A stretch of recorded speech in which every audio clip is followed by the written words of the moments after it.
হযরত আব্দুল্লাহ ইবনু আব্বাস রাদিয়াল্লাহু তাআলা আনহু থেকে বর্ণিত।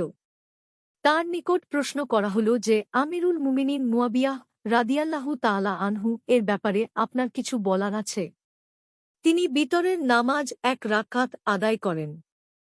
কথা শুনে ইবনু আব্বাস রাদিয়াল্লাহু তাআলা আনহু বললেন, তিনি একজন ফকিহ, যা করেন ঠিক করেন।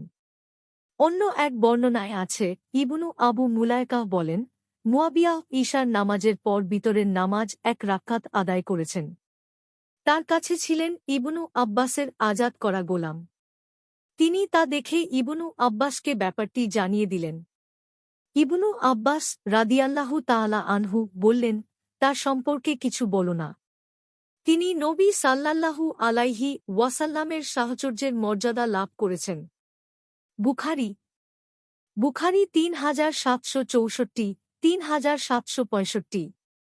মিশকাতুল মাসাবিহ ১২৭৭।